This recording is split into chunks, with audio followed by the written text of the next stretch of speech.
going up. This meeting is being live streamed. Got it. I have consented. Is it really? Did it really? You didn't have? Do you always have to do that? I know it must be new with the updates. Okay. Yeah, because that's the first time I've ever. I got like a big old pop up notification, and that and I had to approve it.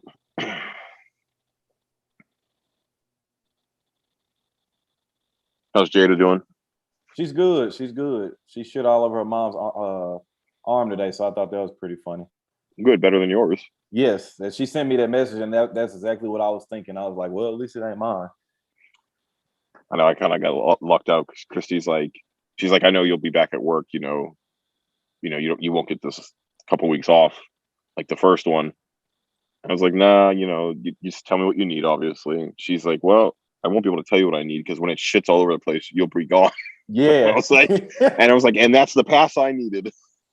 Man, it's one of those things, right? So, like, I was telling you, like we're like, I mean, whatever. But me and my dad were talking, repairing stuff up, and that's what we were kind of like the whole kind of one of the issues we were talking about was kind of like him feeling left out, and I even told him, I said, well, I feel like I have grounds to speak on that now because I'm a father, and you were a father too, and I think anybody out there that's a father will know that as a dad, you do a lot of the work behind the scenes and you're not going to get any credibility for it. You know what I mean? Like, I feel like kids always talk about their moms, or especially if they're involved in their lives, they always, hey, I want to thank my mom. And I was just like, it's just kind of one of those shitty double standards, man. You just, as a dad, you just get left out, man. It's just, whatever. See, so I'm good with it. Like, Yeah, I mean, I am too. Quincy gets older and says something, and I'm not involved in a post or something, whatever. Like, I know he loves me, it's like, that's what the hell happened? Or it was birthday was last Saturday, and Christy's like, oh, I'm sorry we didn't do something bigger. I was like, I am more than content and happy. Like, yeah. I understand I'm in fourth in line. Like, I'm behind even the kid that's not even born yet. Like, yeah. And I'm told as long as the roof is over over our heads and the meal on the table and everything's paid, and life is good. So I mean, and then it comes down to it too, right? So like, for me, I'm the same way too. I'm not really huge on holidays and stuff because it's just like, Nikki, like, whatever I want, I can get myself throughout the year. So it's not one of those things like, oh, it's my birthday, I want a big TV or something. Like, if I ever get in the mood where I want a TV or something, I'll just go buy one or something. So like you, it's like, look, if we end up even just going out and you buy me a steak and a baked potato, like, that's cool. Yeah, listen, I was happy with steak and cake at home. Yep. Like, it was good. I picked it up picked up dinner on the way home because I didn't even have time to cook. So hey, wait till we get 40 or 50 years old. I'm good, man. I can wait a little bit. Oh man, how's everybody in the chat doing, man? What's up, everybody? Who we got here? We got Ash Head, Mystical Gent, Chappelle. What's going on, man? Ain't seen you in a while. Carrie, what's going on? We got Dan, Milwaukee P, Justin Jones, Craig Dukes, what's going on? Show Q, what's going on? Savage in the building. Got Anthony Smiley, Skull, what's going on? Andre Barry, what's going on, brother? Andre, my man. Regards Show 10, what's going on? But yeah, so as you guys see, this is episode 7 of Black and White Ash. Me and James have been off for a little bit over a month. He's busy. I'm busy. And his life is going to get even more hectic here in about another week. So we appreciate everybody that's staying with us through everything that we got going on.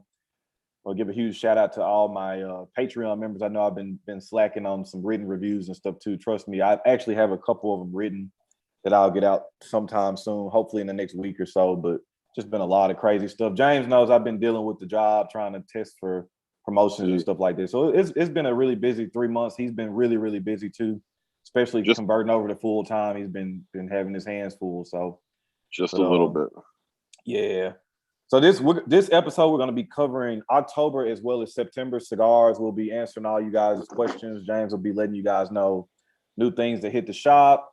Also, we probably will talk about a little bit later. We have a sampler pack that we are actually actively working on, trying to finalize up some cigars and stuff like that we want to use. We got some stuff that I think some people that are going to purchase will be really happy with. So Yeah, I'm laughing at Kerry. He's like, y'all been gone. Had James doing mobile vids. Yeah, shit. We've been really, really gone. Yeah. Listen, it is this shit is right. I launched the YouTube channel with the intention of doing things. It's just the timeline of doing those things has been move back and move back. It's like when the Philadelphia Eagles play. It's another penalty and just keep getting pushed back. And Y'all so gotta get the ball to Miles Sanders, man. I'm sitting here looking like, I know I drafted him in 3 fantasy leagues, man. yeah, I mean, and it was funny. So like, me and James are in a fantasy league with Caesar and Rob, a couple other people, and then I'm in a big money league over there. And the guy I was playing in the money league had Miles Sanders, and I had Antonio Brown, and Antonio jumped out to a real nice lead, and then like in the fourth quarter, Philadelphia was like, "Oh, we do have Miles Sanders." Start handing them the ball. I'm like, "Don't y'all start this shit now." Do not. Yeah. And it was like every time he was touching the ball, it was like 6 yards, 8 yards. And then Philadelphia they got down to the goal line, and then you let Jalen Hurts run it in. I'm like, no, man, you give the ball to the guy that got you down here. At least give him a couple of cracks at it, then let the quarterback run it in. Like, come on, man. Yeah, trust me, I am. I'm a 49ers fan through and through. But we watch all the Eagles game in the lounge, and we do events around the Eagles games. And so like I drafted him because I've watched Miles for a couple of years now, and it's like this is going to be his year. They're finally new Super head coach. talented. Yeah, but like you just said it, like the dude's good for like 7-8 yards every carry. I think honestly, if I would think I did the math, like he was like on that, he averaged like 8 yards a carry. He jumped up like 50 yards in that one drive. I was like, man, this is not good. Here we are. So I apologize, Craig. I know you're a Philly guy, man. I know you're hurting. It is what it is. It is what it is. Oh my God. What you smoking on tonight? I am. Is that a 7 horn? Always a 7 horn. I love these, man. I can tell by that shape in that band. I said, man, I need another box of those. I think I'm getting down to like my last 4 or 5. I'm like, like there's just I keep smelling the smoke, man. Like even the smoke on it is just so pleasant. It's a very good cigar. Yeah. What are you smoking? Anything, or are you just drinking tonight? I don't know if Jason's in the chat. I was just over there at Black Bourbon Family. So if you guys are into bourbon, make sure you're checking out Black Bourbon Family on YouTube. I was over in his live stream. I wasn't drinking over there, but I poured up a glass of Michter's Barrel Strength Rye, which is weird that they call it a rye because it tastes more like a traditional bourbon than a rye whiskey. And I'm gonna pair that with.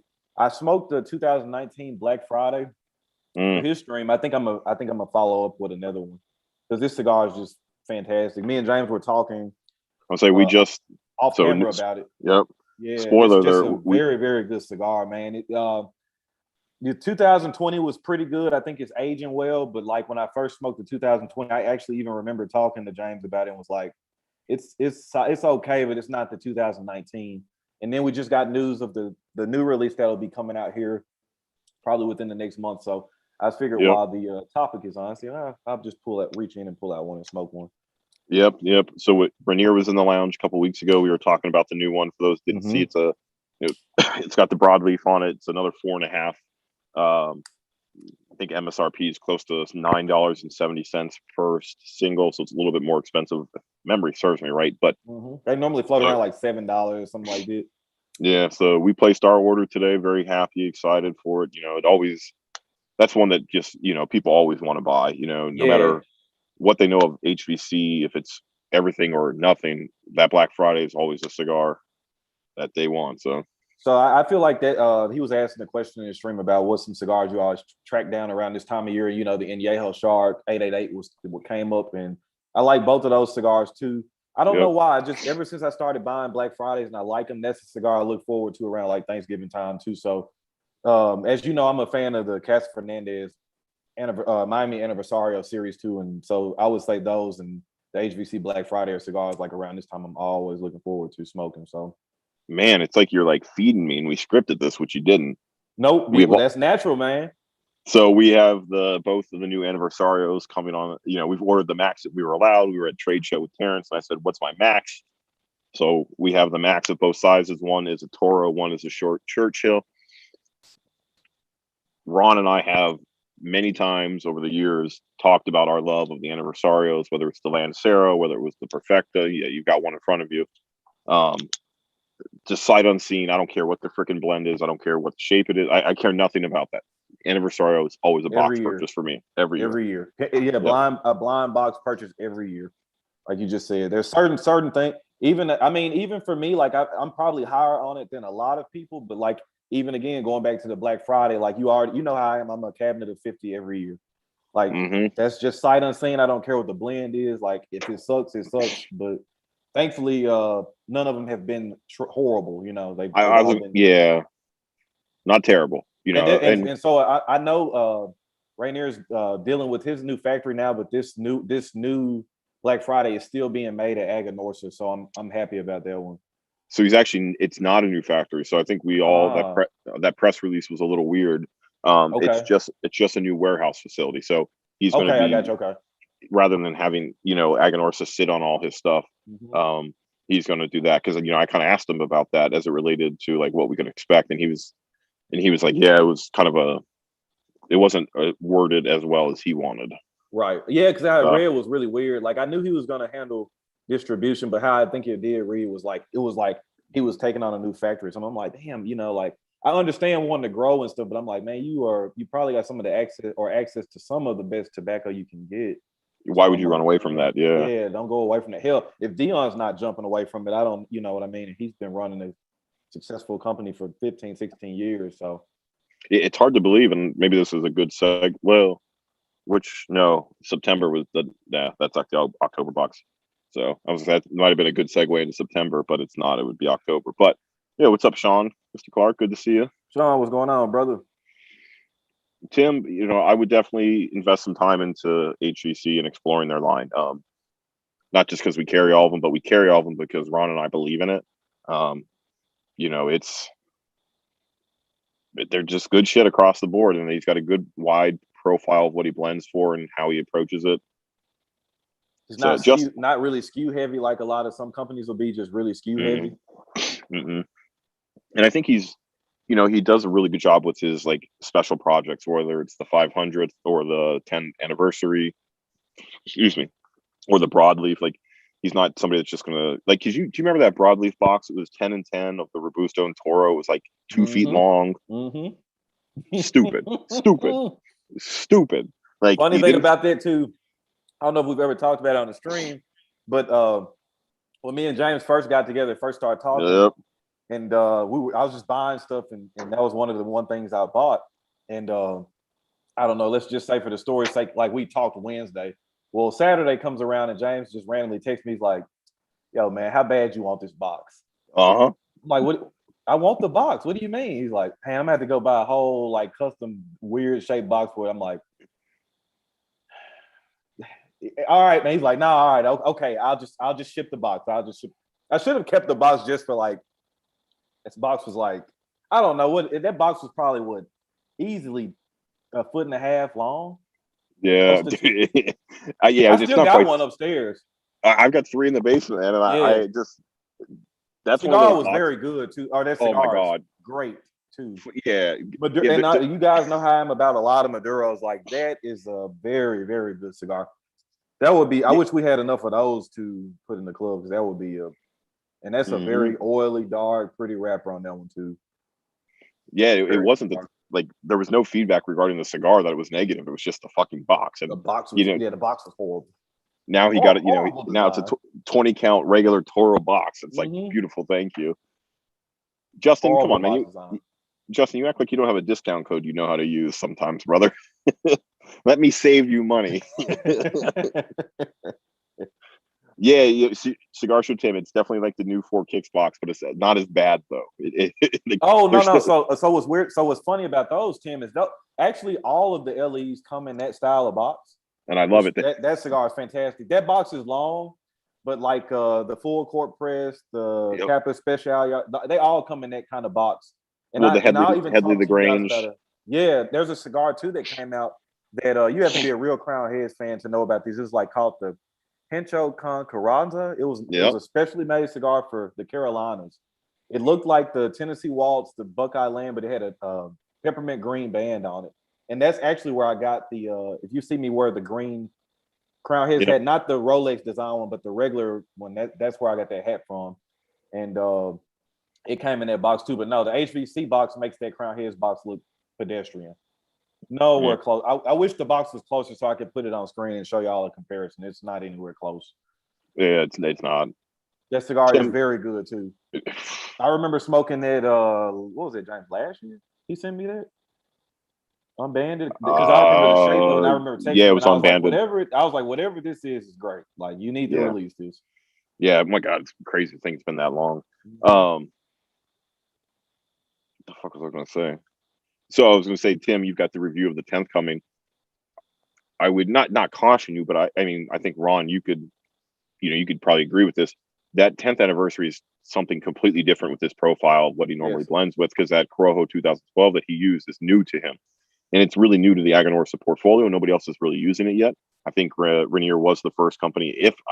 Maybe that I just don't know, but I'm confident he's one of the first companies that has that. And that leaf smoked completely different than the regular stuff that they've been putting out when it comes to that Corojo. So based off memory, I think I've smoked that cigar twice now. From what I remember, it's like James said, it smokes different, but to me, it smokes less intense. Yep. Or much less full. Yep.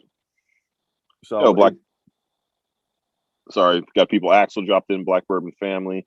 Hey, Rod, what's going on? Yeah, A-Rod was working this morning for me, so he's tired. I missed a couple. If you go to a wedding and the only cigars there are asses, do you smoke one? Sure. Yeah, I would say you should.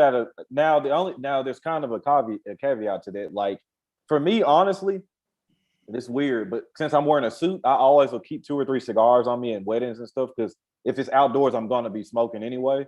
But it depends. If the people there aren't really cigar smokers, then you could get away with just kind of pulling out your own one. Or if you want to kind of be slicker about it, just pull out the band of the cigar you're smoking and just start smoking. If you feel like it'll be disrespectful if everybody else is kind of smoking the same thing. But I would just say, even for me too, and you guys know, me and James are in the same boat as that too. Like, not very big on infused and flavored cigars. I would just smoke it just out of respect. Now, I probably would not get anywhere close to finishing it, but I probably would try to smoke it for a little bit, Yeah, am I going to be happy? No, but I'm not going to be disrespectful if that's what. If they know I'm a cigar guy, right, and they have cigars at the wedding, more than likely they're going to be like, "Oh, we got cigars for you." Like, in my heart of hearts, I'm not going to be able to say no. And that's kind of I'm not surprised by that, because I would think at a wedding it would be like an acid, or even if it was more traditional, I would expect like a Camacho or Monte Cristo White series, something that's very mild and not offensive. That pretty much, if you don't like cigars, it's gonna be one of those. So, make sure we didn't miss anything. Leon, what is going on? Let's see. Hey, when people give me asses, then wait for me to go. Justin, that's what people have done that, but to me before, and I have a bag of cigars. They give me something like that, I usually take it and be like, "Oh, thanks, man. I'll smoke it later or something. I'm gonna smoke this now." Like, I don't ever like, besides something like that, I don't ever let anybody force me to smoke something right on spot if I don't want to. Yeah, I don't know. Like, so some of it is I've been smoking more infused ones just because we've been selling more of them. But they're different. Like, so the Amendola infused, right? The dessert cigar. Yep. It's sugar tip with hazelnut infusion. So legitimately it tastes like Nutella. And so, like, I don't mind it. And more so it's kind of morning smoke, or it's actually, it is. I almost had one tonight, a very good evening, like finishing off the night, because it's light and it's just tasteful. But it's more out of respect to the company, because they're proud of it, right? And I think it would be a disservice just be like, no, I'm not smoking this. Like, I'm never going to smoke it, even though they're proud of that product. So, like, to me, it doesn't matter, because I'm going to try it. Like, I'm going to smoke it. I got enough people that come in, and we sell enough of them. Like, I'm not going to be. I don't know. It hurts. Now, don't get me wrong. But I'm going to steal a line from Lonzo from training day where he was talking to Jake, and he was like, to be an effective narcotics officer, an officer must have narcotics in him. So I'm saying that to say that the position that James is in, or if any of you guys working to be in it, brick and mortar or something, you need to smoke all this stuff, and I say that because if somebody walks in, you need to be able to give them some kind of credible response. Whereas opposed to if you come in and they're like, well, what do you think about this cigar? You're like, I don't know. You know, I feel like a good tobacconist should know about a wide range. And so, like, you know, maybe this is, I don't know if it's quite a philosophical question, but, you know, Lee just did the review of the Stillwell Star from Dunbarton, right? Mm-hmm. Dunbarton, that new line is, you know, it's got pipe tobacco in it, which is directly what the Deadwood tobacco cigars are from Drew Estate. But you shit on those cigars because they're sweet tipped, even though the blend is still pipe tobacco. And, you know, there have been other companies that have done pipe tobacco. So it's like all these people are clamoring and so excited for the Stillwell Star, which is they're very good. I've smoked them. But then they'll shit on Deadwoods, even though it's like, ooh, you know, Deadwoods is the same thing. That go and like that again, it's like goes back to I don't have anything against Steve Saka at all. Like met him in person, we talked and stuff. But that what you said, that's what kills me though. It's like especially like we got crucified a certain month for certain cigars. And it's like, well, or like in Bombay, for example. Right. Well, you've used that 3 times already. It's like, well, if we use the Saka cigar, nobody would say a word. You know what I mean? So for me, I look at it. You know, consistency is just my thing. Yeah, I'm with you on that one. But more so is there is such a trend right now, and I think I don't know if we were ahead of it, but you're starting to see the influence of the Costa Rican tobacco in blends and in companies. You know, it kind of dipped away, and I don't know if it was ever going to come back, but now it's starting to come back up. You're seeing it in other places. Mm-hmm. We just happen to like, this is a really good Costa Rican company. Like, you know, that to me, that's always what it was. Yeah, the bias has always been was rubbed me the wrong way. It's like we'll promote something with Costa Rican or Peruvian in it, and then somebody else will be like, "Oh, it's Peruvian," and something like, I'm all over it now. It's like it's all good, man. The consistency, it man. Like, you know, that's just. I digress, man. I know. I'm just like, you know, it's funny, man. Like, it's been a crappy day. You know, I CC Joe on a couple of those emails, or blind copy Joe on a couple of them emails, and and like I can't stop smiling, man. My kid's gonna be here in less than a week, and you know, 6 days. So it's like life is good. I'm doing my best every single day. Some days I win, some days I lose, some days, you know, I break even. But you know, my kid's here, kind of just put it in perspective. I know I won't be able to fucking smoke 7 horns for a while. I'll be smoking petite Coronas all day long. See, you know, that's what I told you, or I was telling James, I told a couple of people that too. Like, it's just, I think it's just subconsciously what I've been doing and just been so busy. I haven't been able to smoke as much as I normally have. So when my daughter was born, it dropped down a little bit, and probably in the last 3 months, it's dropped down even more. So if I am smoking a regular Toro or something, I very rarely finish it. Or so now I'm more so into the Corona Gordas more so, or the Coronas or short Robustos, something I know I can. Like the Chinchilla and the Regis Black, which we'll talk about later. But like this right now at nighttime or in the morning, like I'm going to grab this because I know I got a very good chance of finishing it at least, as opposed to pulling out this long Churchill where I'm, you know, halfway through the second, third, and I'm putting it in the ashtray, leaving the house to go do something. So, so it's funny you say that. So I have an ashtray at the front of the house in this beautiful La Galera ashtray, and we, you know, my wife sold something on Facebook Marketplace, and so the husband and wife came to pick it up. He's like, I wish, you know, it's cool you smoke cigars. My dad and I smoke cigars. I was like, yeah, you know, I actually run a company. Like, you know, I like cigars too, but that's why all those out there aren't finished, is they're all testing. Like, it's me at night with a clean palate, you know, I haven't smoked all day, like outside quiet, nothing else, just testing cigars. And he kind of like just looked at me. I was like, it's all right, man. Don't worry about it. Yeah, just keep enjoying your cigar, man. Yeah, like I promise you, I didn't waste them. It's okay. So all right, well, so let's dive in, Ron. You know, let's give the people what they want. All right. But first, I lied. Let's back it up. So Ron, and you kind of addressed it, you know, and so the people hear it officially, and that way we can point back to this timestamp. You've been a little absent from YouTube. You've been a little absent. Pretty much retired. Yep. And for those that don't know, right, second child has arrived. And I'm just going to try to bullet point these so people understand why, you know, you're not on as much anymore. You know, second child, you're studying for this really big promotion of firefighter so you can take care of you and the family, and then financially continue to set yourself up. So once, you know, both kids are a little older, you and Nikki are where you're at in your life, you can move into the next step of whatever career that may be. And I say all that because I've gotten some comments, and I want to just address it. Ron's still in the picture. Obviously, that's why we're here. Mhm. Ron's still part of the team. I think one of our strengths at Black Lion is that we are actually just not out there every day. We do a lot of work behind the scenes. We let our business speak for itself every month when we send out our boxes, which we have just been incredibly proud of. I think we've done a really good job of curating, even in Ron's YouTube absence, because that's how most of Ron, but obviously our Ron and I's relationship goes back even further before YouTube, or at the Yep. start of his YouTube.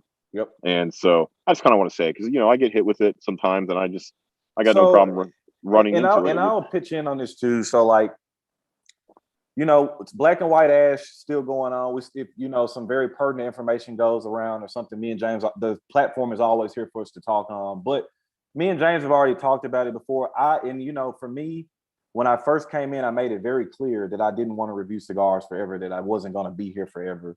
I just think that sometimes people take things for granted, and Yep. things happen a lot quicker than people may think, because subconsciously, while you're enjoying something, you don't realize that someday what goes up comes down, or what starts someday must finish or must end. And so, that was one of the things when I started. There was no timetable on it, like, oh, I'm gonna do it for 3 or 4 years and then stop, or do it for 5. But I already subconsciously knew, and I already said it vocally. If I'm doing the same thing in 2 or 3 years, for me, I'm gonna consider myself a failure, because I didn't start the channel to review cigars. I started the channel to establish a brand and to help myself get slingshotted into the industry, which I feel like Yep. with the help of James and Nick and Black Lime, that happened probably a lot quicker than what it probably should have. So me saying that, and I actually was talking to a guy on Instagram today too, and I was telling him, which I want to say I appreciate a lot of you, because a lot of people have been reaching out to me over the past couple of weeks. Hey, just checking on you, making sure everything's fine. I'm good. Family's good too. I'm just kind of slowly gearing towards getting out of the camera for reviews. You'll see me on camera doing other stuff, but I'm kind of gearing towards doing stuff that I want to do more of now. Like, I don't want to really review cigars anymore. Now, not saying that you never will see me pop up and review a cigar or anything like that, but just consistent content of me reviewing cigars it's not going to be there, because again, me and James now are working on blends with companies. I'm helping James try to establish Black Line more.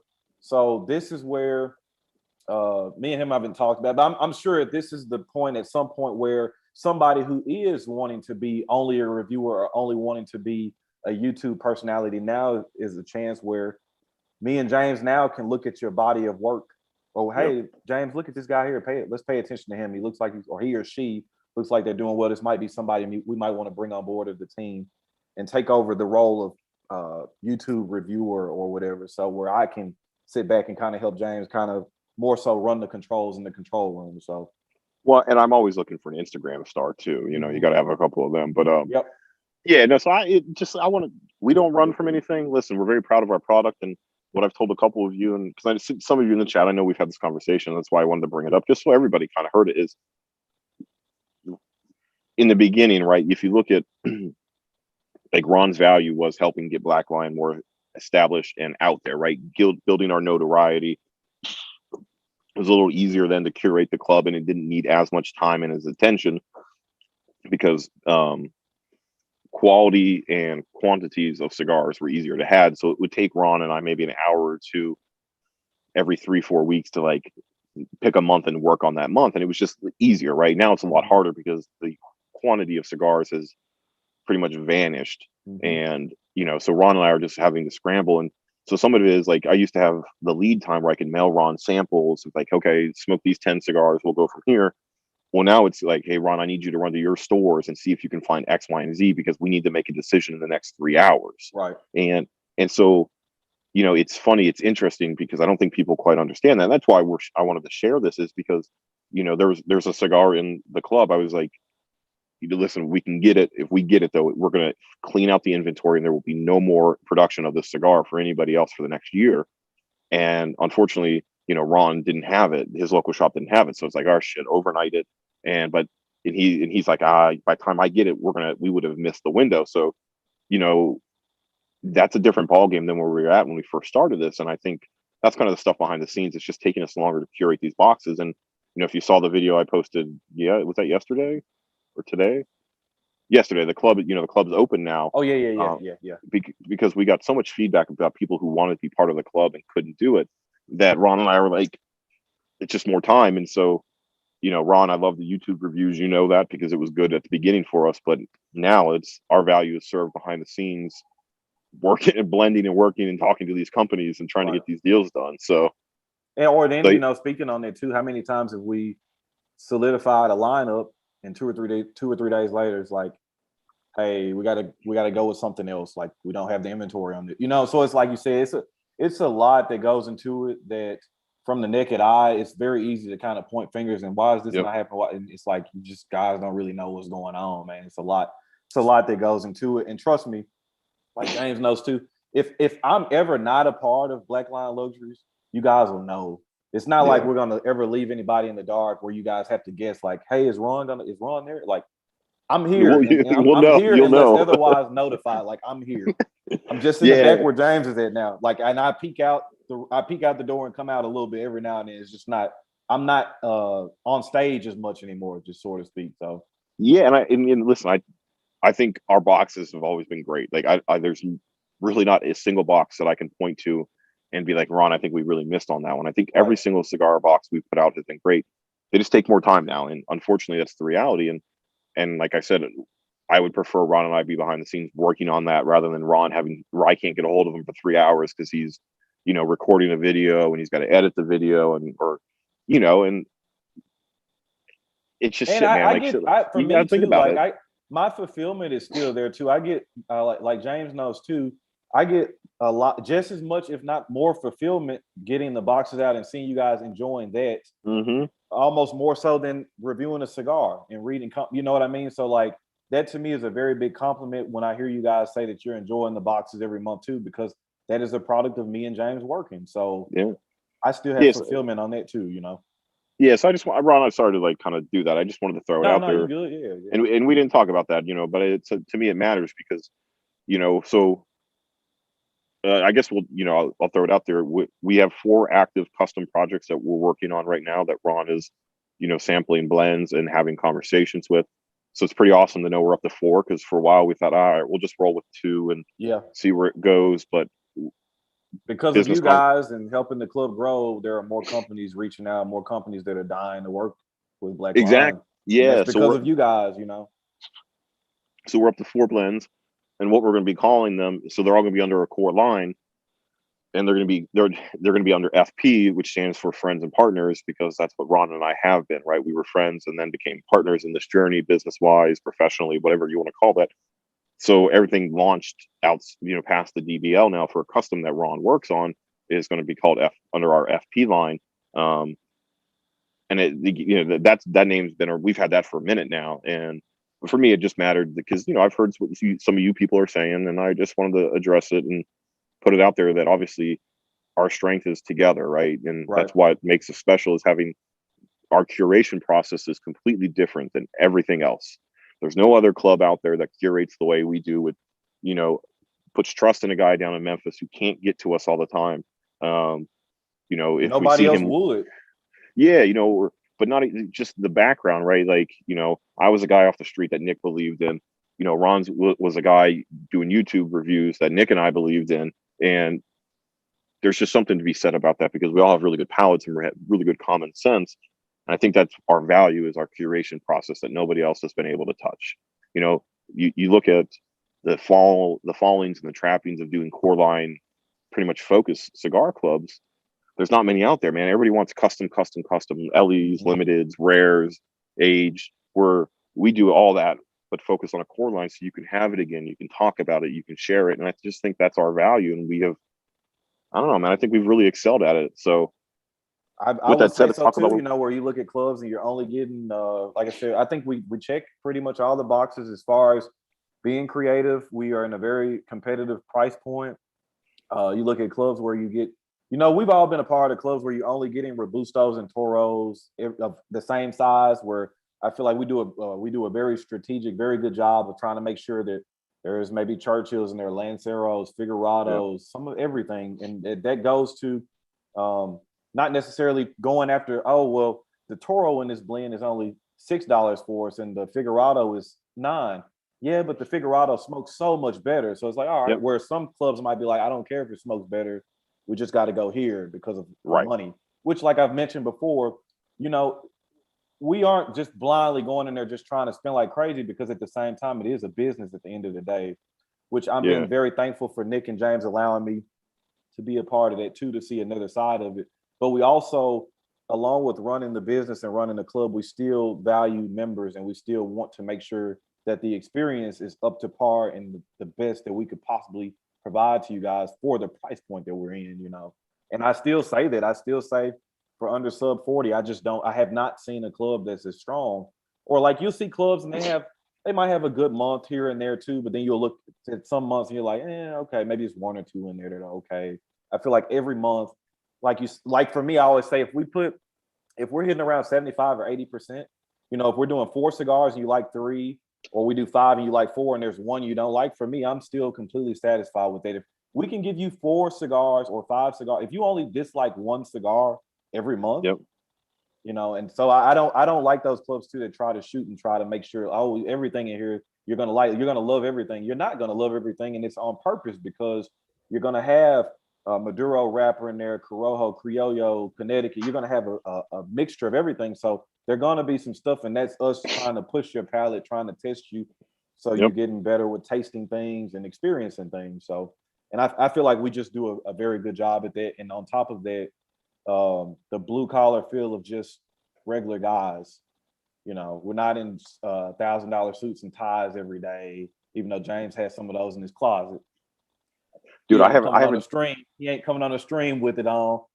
I mean, one of these days you'll see. Maybe I'll bust out the $250,000 watch. One of these days. Shit, man, I haven't put a suit on in like 2.5 years, and I don't regret it. I wear golf polos and khakis to work every day. I got some nice ones up there and some blazers, but like you said, if I do now more so, I'm more of a the sweater kind of guy with some chinos or some slacks and some dress boots or something. I just, you know. Yeah, listen, I'm happy. I mean, I'm just a little pissy. I'm paying off that watch, but so the reality is, like, I know I could sell it, right, and life would be good. But at this point, like, just hold on to it. And like 10 years from now, it'll be like 2 times its value. Oh yeah, yeah. You know those. All right, so I appreciate you all. Yeah, it's been a fun ride, but like I said, I wanted to address it because I know I've heard it, I've seen it, you know, and. Listen, Ron and I, thick and thin, blood, water, whatever you want to describe it. This is a roller coaster that I don't think either of us want to stop, because, you know, the companies where we're working with, there's one in particular that God, man, Ron, when this project comes to fruition, for the, see, I always mess this one up. It's the one that was in, well, I don't want to say that. Football, do you remember football thing? No, football. It's the one where I made the crude joke to you. I said, oh, you know, yeah. Like when that project hits the market and it's you and I behind it, I mean, to me, that's an elevation status. So, Gloria Miller, are you men married to each other? I mean, shit, man, we spend enough time talking to each other. Yeah, it feels like sometimes. Yeah, I'm sure Christy and Nikki both are like, you guys talk to each other more than you talk to us. Well, remember that one day, like I called, it was on speaker, or it was on FaceTime, and I spent like half the time talking to Nikki anyway, and she was like, "Don't help his ego," and I was like, "I'm trying not," you know. It was like we went back and forth, like, "Come on, we were having fun." All right, whatever. So we're on September, 4 cigars, 2 pyramids, a Toro, and a Lancero. Let's talk about those 2 pyramids for a minute. First of all, so torpedoes. Torpedo, yeah. So I think another emphasis that we try to make too. So like with the club, we try to balance new releases out, because we also give you guys an opportunity to smoke some new cigars, some things that are kind of people are talking about, the kind of buzz and the hype things too. But also I feel like what we do well too is try to, you know, turn back the hands of time and try to go grab cigars that, like I said before, if you've only been smoking a year or two, there's no way that you've probably smoked some of these cigars. Like even in the past, think about how many people have just walked past the Tatuaje Black Label because the label's so plain. It doesn't look really appealing. Great cigar though. The box is plain. There's nothing special about it. Like, until you smoke it, and you're like, shit. Yeah, and so I feel like the Monty Crown Heads seal that we used in September was a direct reflection of that. That was a cigar that I remember when I first started smoking. It had just hit the market. It had done really well. The problem with it was the price point, and people love the cigar, but at a $17 or $18, people weren't really running out rapidly to buy that. You know how it is. Everybody in this chat has been in that area sometime where you just get because especially if you smoke 1 or 2 cigars a day, you can't spend $20 on a cigar twice a day. That gets really expensive. So naturally, people are going to gravitate more towards that $6 to $10 range. But this was a cigar that I feel like was very good. And when me and James were talking about it, I was like, man, I think this will be perfect because a lot of people don't know about this cigar or either have forgotten about it. And from the feedback that we got from that cigar, I think for a long time, I don't know if that ended up being the final numbers, but for a while when you did the poll, that was like the unanimous popular cigar of that box. And we're talking about a box that had the brand new Supreme leaf in it. I know. Well, so for those that don't realize, and because I don't think I put it in the notes, the Monte Cristo, Crown Heads collab, the version you guys got was actually only a Monte Cristo cigar, Casa de Monte Cristo release for a while. Yes. So there was only what 8 to 10 maybe stores that actually had that Vitola for the longest time.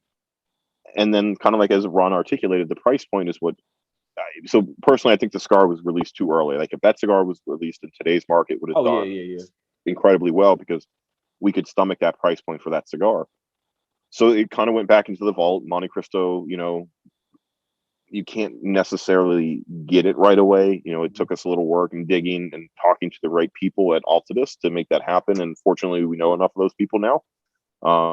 We've talked about it, the relationships we've built, with Raphael and the team at Altadis, and they love that we're willing to like touch some of their products that most cigar clubs would ignore, because we're not just throwing. I don't even know what I want to say. Like you're not throwing Porlongas or Porlongas in the boxes, or the Gispert Intenso that didn't do so well. This was a high quality cigar that had some notoriety when it released, and it was only available at select retailers, which was just the Casa de Monte Cristos. But we were able to get it for you guys, and I don't know, man. Like it was really special to see that personally. You know what else I'm proud about that cigar too, right? Because in the era and time that we are in with cigar smokers, everybody's so caught up in the hype and boutique this, boutique that. And so the fact that we were able to establish a heritage brand, because Monte Cristo, it collabed with Crown Heads, true enough, but at the same time, it still has Monte Cristo plastered all over the cigar. Whereas if you think about it in today's time, if you put a Monte Cristo in a box, most people are like, really, you're going to put a Monte Cristo in here? Like, I'm better than that. I smoke boutique all day long. What are you putting? And so the fact that kind of, for lack of better words, people kind of had to eat their own words. Like, I don't know about this, James, and Ron, and they smoke, and they're like, damn, this is actually pretty good. And it's a Monte Cristo.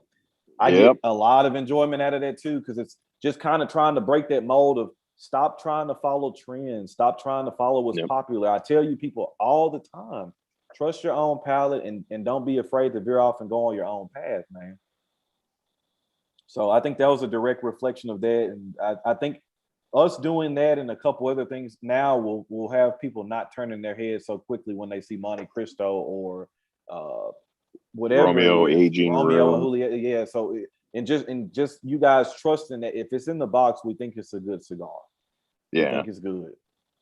So that size was a direct influence by the Aganorsa Supreme Leaf Torpedo. So over a year, it took Ron and I working with the team at Aganorsa through Terrence and a couple other people, them knowing how much Ron and I love the Supreme Leaf releases. We've joked about it many times, the 5% that we controlled at one point of the Robusto market. I've showed pictures to a couple of guys and like at Aganorsa, and they're like, you have a gold mine. I was like, yeah, I know, man. Appreciate that. So it took a lot of work to get this torpedo. And that was actually kind of the main reason we closed the club, is because such how limited quantities it was. And we knew there was a cap and we couldn't do anything more, excuse me. And so that was one of the main reasons, was that cigar in particular, because I was worried about an influx of people coming in. And that's when I realized I could have done more work to perhaps either get more on the front end or the back end to assure that we could get it. But Ron, we both agree that this torpedo was a much better release than the Corona Gorda and the Toro. And we Yes. feel like it was a little closer to the Robusto first release. Yes. So I would yeah, strongly agree with that. I put this one right behind the Robusto, put the Toro third and the Corona Gorda a very distant fourth. yes, yeah, definitely. I Which mean, which so the probably didn't bode well with we both have a great relationship with Terrence Riley over there. Aganor's a great guy, always takes care of me, takes care of James and Nick too. I remember when the Corona Gorda came out and I was talking when we were talking to each other and he said I smoked that in the rare leaf and he said, what do you think first pass? And I said, well, the Corona Gorda I didn't really think was that good. The rare leaf I think is much better. He was really surprised by that. And then so you know me, I'm always, and I tell James, so I don't really care who agrees with me or not. I just trust my own palate. If it's what I like, it's what I like. So, but at the yep, same time, I'd be lying if I say I didn't look on their Facebook page and see some other comments and start to see the consensus of people that really didn't care for the Corona Gorda. And it was just kind of a like, yeah, I kind of knew what I was talking about kind of deal. Like I'm not rubbing it in, but yeah. like I know if you smoke the Robusto, if you smoked the first run and smoked it, they just weren't in the same league, man. They just weren't. And so The this saving release was grace is so fulfilling to see. It was just yep. very good. But I would also say the saving grace in the Corona Gorda, it's gotten a lot better even as every month passes. Like Yeah. it's still no Robusto, but it's gotten better. You know, Mm-hmm. who knows how much longer it's going to take though is the question that you all search for, right? Right. So you know, it is what it is. But so the Aganorsa Supreme Leaf Torpedo was, I'll be quite honest, I don't, man, it was like a pinnacle of a year's worth of hard work, and you know, ultimately, I did finally just like ask the question. I was like, why did you say yes now? And it boiled down to you guys. They saw all the tags, they saw all the posts, they saw all the Aganorsa love, whether it was the Arsenio, the JFRs that you guys get through us, you know, the signature selections, the Guardian of the Farms. And so it was really cool. He's like, you know, listen, we like you and Ron. You guys are good business people. We love the club's focus. And you know, like if another club is going to have the signature or the Supreme Leaf, which there's only been one other club that's been able to get this, and we're number 2 in that lineage, I feel pretty damn good about our position and what we're able to do. But it directly came about because they saw the club, they saw how we interacted, they saw how, you know, the pride, the people were behaving and acting towards Aganorsa, and they were so appreciative and just they loved it, man. So, you know, thank you all for that, because that is a direct influence of you guys. So Most definitely. yeah. So the next one was the Dapper, and Mr. Lee Mack is not on the video or in this chat. Mr. Lee was not a fan of the Dapper La Madrina Connecticut Shade, Mm-hmm. which we were the first store and Cigar of the Month Club to have. So kudos once again to you guys, because when we talked to Dapper, they knew who we were. We actually had never done business with them before, but they saw what we had been doing. They'd heard of Black Lion through the grapevine, or you know, many grapevines. They've heard of Ron and myself, and so they were really excited to partner and work with us. And so we were delighted to be able to have the La Madrina Shade first. I like that cigar a little Fantastic bit Connecticut more. cigar, in my Yeah, opinion, too. yeah. Lee wasn't feeling it, but to me, it was just a perfect way to start the day. That's a finish, or start the day with a cup of coffee, or finish it with not something heavy, but a nice, you know, port or something like that. Yeah. You Yep. know, that cedar, creamy, lemony, woody, just delicious in my opinion. Yeah. And so then this was your pick then, Ron, the last one, which was the La Galera Habana Lancero, or Yep. the Perlas, or however the heck you pronounce that. If you've been where's Axe? following me for a long time, you know how I feel about La Galera. I'm coming around more so to Dominican cigars more so now, but as Lee Mack always refers to the Dominican twang, or what we kind of researched and found is like under fermented Ligero, maybe that gets used, that kind of puts that off-putting kind of bitterness to it.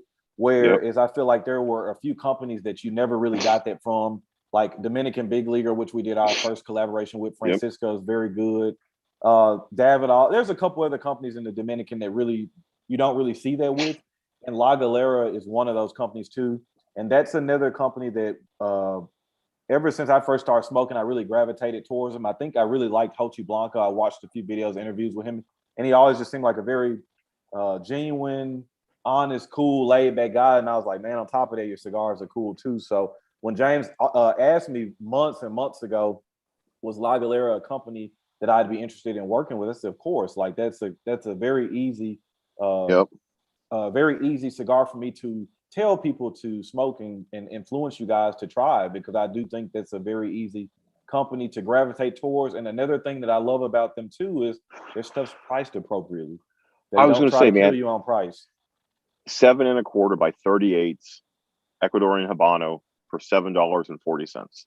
The only other Lancero that I think is at that level, at that price point, is the Aladino signature. So not signature selection. Yeah, I know the one you're talking about.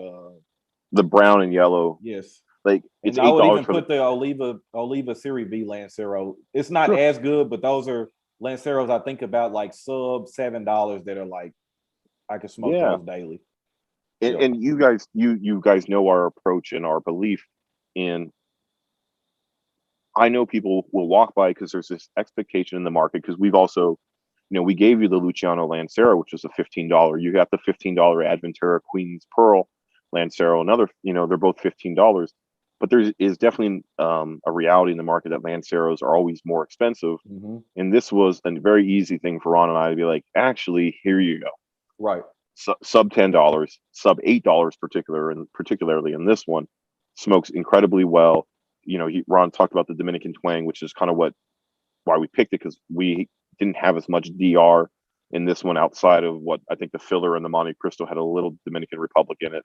Yeah. But it was a good variety to add and another good introduction to La Galera, because it is a brand that we like a lot. Because I think Fuente is always going to be, when you think Dominican Republic, Fuente. They have it all. But there's certain companies are going to be just at the top. Yeah, but you'll see. Nick and I have always liked Dominican Republic cigars a little bit more than Honduras or Nicaragua. It's more of our speed, and that's where Ron balances this out, because was a little more Nicaraguan heavy. Now he's, I think you're probably equal opportunity smoker. Yeah, I'm more open. Like you said, maybe 2-3 years ago, it was pretty much my palate was geared more towards just pretty much full strength, and now I'm kind of gating back and really starting to enjoy more full flavor, not as much strength, more balance. Like I look for a lot more different things in cigars now than I did a year or so ago. And like I said, that's a big thanks to you and Nick too, just opening my eyes and to trying and being more open to a lot of different things, which we're trying to transcend off into our members. Exactly. And like there, to me, right, having a $7.50 under $8 Lancero is always something you should have in your bag, right? Because when you give a Lancero to somebody that appreciates Lanceros, then you tell them that price point, you're going to look like an all-star to them. Yep. It's just that simple, because they're going to be like, oh man, you got this for under $10. Crap. Have I, I've been missing out. So all in all, that was September. Listen, we asked Monte Cristo to go into the vault, and they did. Aganorsa finally said yes to us using one of their Supreme leaves, and it was a hell of a new release. New LE. You got Dapper La Madrina Connecticut Shade, which is a brand new regular production item to the market that you guys were the first ones to sample, try, and love. We had the Zoom with Ian that month, and it was really cool to hear his philosophies and his thoughts about, Dapper, because of all the companies, Aganorsa and La Galera are vertically integrated, right? They grow their own tobacco, they ferment, they store, they roll, box, ship, go. Monte Cristo is just a huge company, so a little less of a concern for them. And then you have, Dapper, who uses a lot of different factories. They have to source their own tobacco. And it's really cool to see that kind of different market and makeup that's out there. And because we tend to work with vertically integrated factories because they're a little safer. They don't have as many supply chain issues. Right.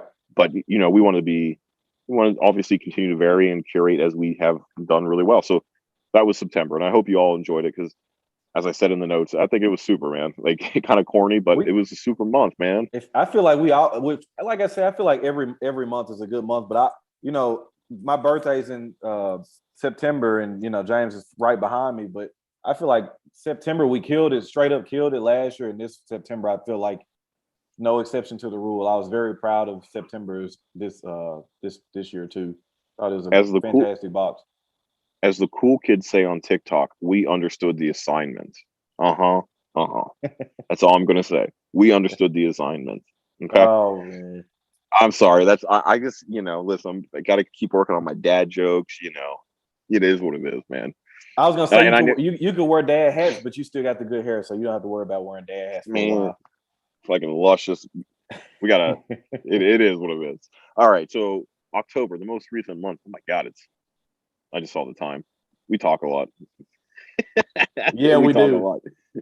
I love it. So we slammed them again with another 5. Jesus, man! Like we looked at each other and we said, "There ain't no fucking way we're gonna top October or September." Mm-hmm. And then we went to PCA, or Nick and I did. You went on vacation to what? Atlanta, Florida. Where was I? Where did I go? I don't know. You somewhere. You went to the beach somewhere. Yeah, or Orange Beach. I think I was in Orange Beach. Well, that's what it. Yep. So you couldn't join us. So I was blowing up your phone. Like we can do this, we can do this, and obviously you gave us a hit list ahead of time, and the hit list was like literally blown apart and used as target practice because of supply chain issues. Yeah, it is what it is. But the one cigar you had on your list because you talked to Rainier about it at TPE month and a half before. I got a samples. I didn't smoke at the trade show because I didn't want to blow my palate or smoke it on a bad palate. I made sure to get it to you, and you let it sit for a little bit before we made a decision. The HVC 10th anniversary. Yes. It's a hell of it's funny. That cigar has actually not done as well as I thought. I know it's weird. I've seen 50-50 reviews on it. I've seen people, it's not really any gray areas. Either people love it or they don't really care for it. But like you said in the beginning, though, it does smoke much different. If you're used to Black Friday, 500th anniversary, Viaje Cosecha 2, the edition of Specials, San Isidro, like it smokes so much different because Rainier is so used to using the same kind of Criollo Corojo stuff, and he went with a different wrapper on this one. So it does definitely smoke. Like I mentioned before, for people, if you just tuned in, it smokes less full, less intense than his normal stuff, but still nice, clean finish. And I will say kind of the same thing with the rare leaf, right? So I liked it when I first smoked it. And one of the first things I told James was this cigar is good. Then I smoked it again probably 2 or 3 weeks later and said it's smoking better. And then I told him, I said, this cigar is going to be very, very good in 6 months. Agreed. And it'll be very good. I thought so right away. I still think it's a very good cigar. It continues to get better. This is the value of our club. This is where Black Lion excels at, in my opinion, right? It's a $15 cigar. It's half of your cost. And then you got 4 other cigars. And you can do the math on this box, and you really got a good value when it comes, if that's the only reason you're in Black Lion, is trying new cigars at a value proposition.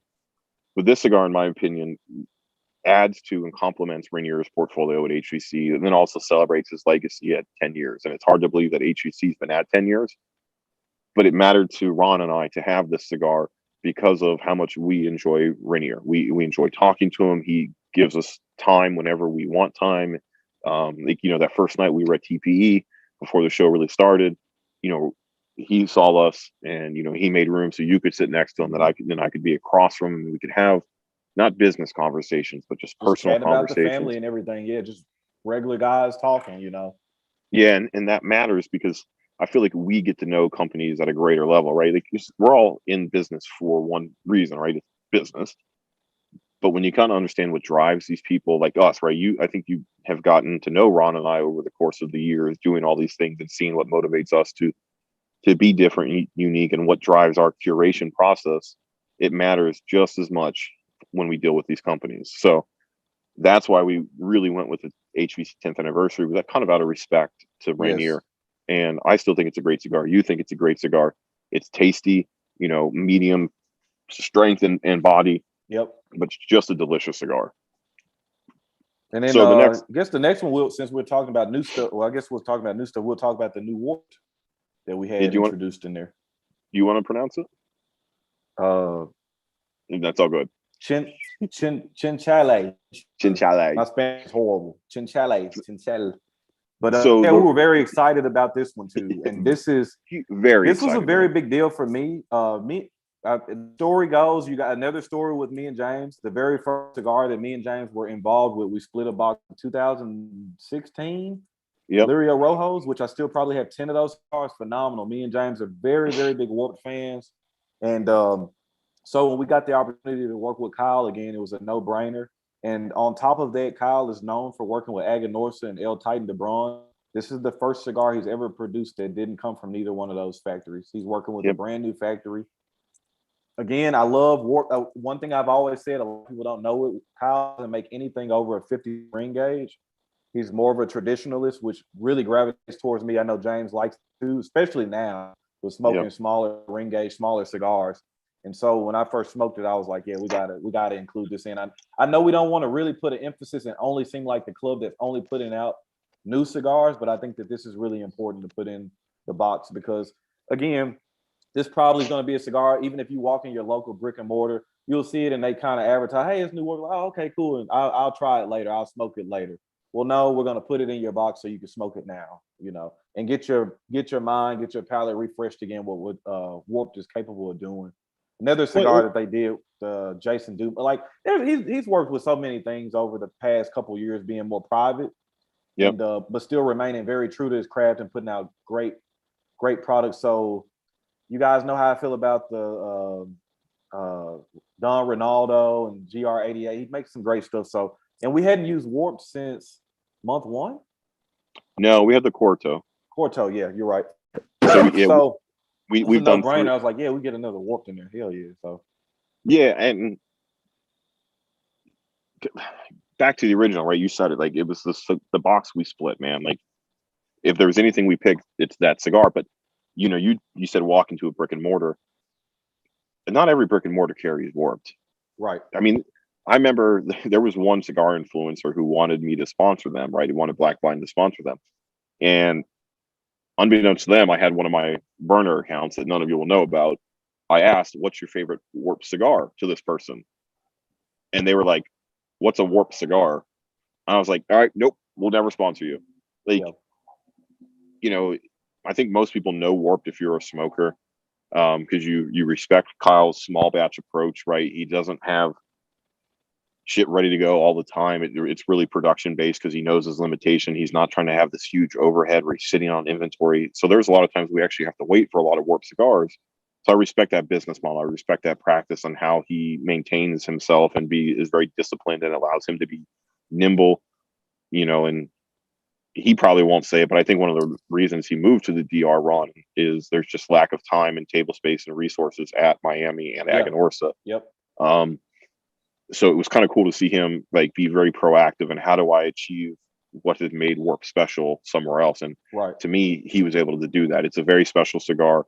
I appreciate for its floral, its creaminess, and then like the pepper and the spice balance in there. It's not one way or the other. It is extremely well balanced. Kyle is a technician with balance, and he's a technician with being able to not really bring Cubanesque is one of those kind of subjective things. They don't taste like Cubans, but when you smoke his product, you are able to appreciate kind of like with Dion with Illusione, you're just really able to appreciate the nuances and how he's able to blend tobacco and extract certain flavors that you just kind of don't get from traditional stuff.